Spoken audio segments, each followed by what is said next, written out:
Remember, he said that every careless word we speak, we will render account for on the day of judgment. So often we allow the distance and the imposed anonymity of the internet to allow us to act in such a way that is a way that we would never act in front of a person, in a personal contact.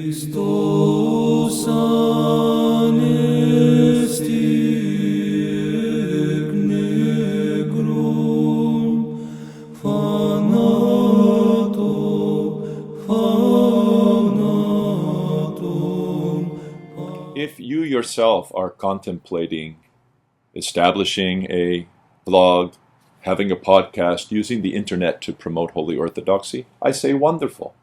God bless you. But can I offer a few pieces of advice when you do it? Number one is try to do everything in your life with a blessing. Make sure that any ambition that you have to serve God or to advance the cause of the church, that you come at it with prayer. And you make sure that your primary motivation is love. Second, I would say make sure you ask your spiritual father if he agrees with you that it's a good idea to do that. And if he tells you he wants you to do something or this or that in order to prepare, or he wants to talk to you in greater detail about it, cooperate with him, listen to him, and prepare yourself. And then third, remember that when you are promoting orthodoxy, remember to stay humble. Remember to stay humble. Remember that you are counting on the grace of God. If anything good takes place through your work, give all the glory to God. And if you make mistakes, which you should assume that you will, own those mistakes and improve, just like in any other area of life. Be careful not to act as though you can speak for the church. And be very, very careful not to imitate models, paradigms from other YouTubers or other podcasters that may take worldly standards and use them. So, for instance, we don't mock people, and we don't make fun of people, and we don't speak vulgarly. There are all sorts of standards that will be held to on the great day for all of our work that have nothing to do with those in the world who are promoting similar things.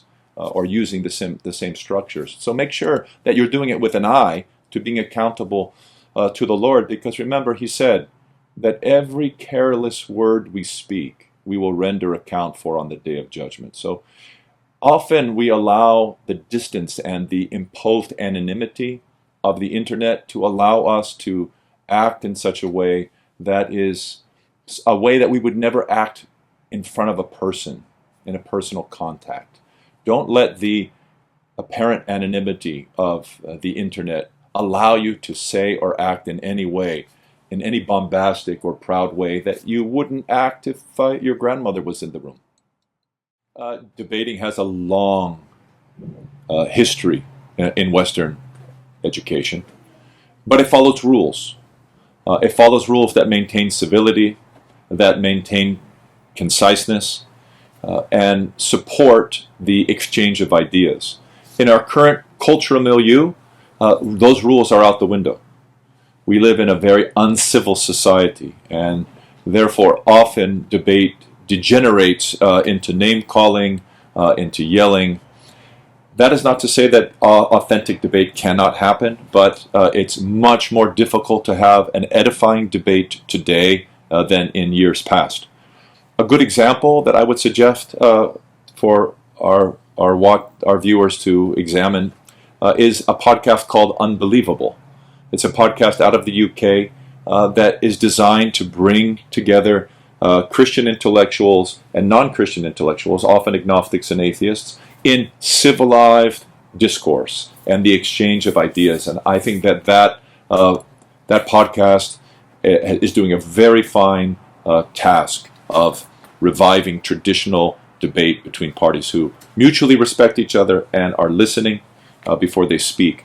I was blessed recently to go hear one of their debates in Orange County between a very famous mathematician from Oxford, John Lennox, and a young man who's very influential in the political scene here named Rubin. And he was able to exchange with Professor Lennox back and forth about major religious questions in a very edifying way. I do think that that's just one very small component, however, of evangelism. Evangelization starts in the hearts of Christians, to have a heart that's interested in the visitor, that's interested in the neighbor, that's interested in the stranger. No evangelism can take place successfully without tremendous interest on our part in the persons that we don't know. Of course, this is natural for believers because our God is a God who loves visitors. Our God is a God who embraces those who are outside and takes those who are not his people and makes them his people. So for us, evangelism should start with our hearts. We can't go to church, pray, do our business, and leave. If we act like that, we're betraying our calling as Christians, and we're not going to, if our way becomes our parish's way, we're not going to grow. Visitors are not going to feel welcome there. Instead, every parish should have a visitor ministry. There should be designated persons in every parish who watch out for first-time and second-time visitors and who go up and greet them. We have a visitors table that is outside our narthex, so everyone who comes into the church is greeted. If they would like to have more information about the services and about the ministries that are going on that week, they can obtain that information. We get their address, we send them a little note inviting them to come back and be with us. We also have a visitors table that's kept in the parish hall for the agape meal after the liturgy, and they're invited to come over and have a free lunch, an agape meal, as our guests. And people know that if people are sitting at those tables, they're visitors, and many of our parishioners go and introduce themselves and find out who these people are. This is where evangelism starts. And then we should offer regular opportunities for people to come and explore our faith. When we have our classes and when we have our festivals, we should have a component of those being outreach to the community so that our community knows that they are welcome, that we would like them to come and be our parishioners.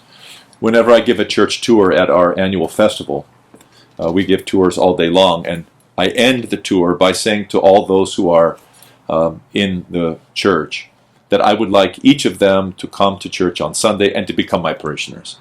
That would be a great honor for me to be able to come to become the pastor of these visitors.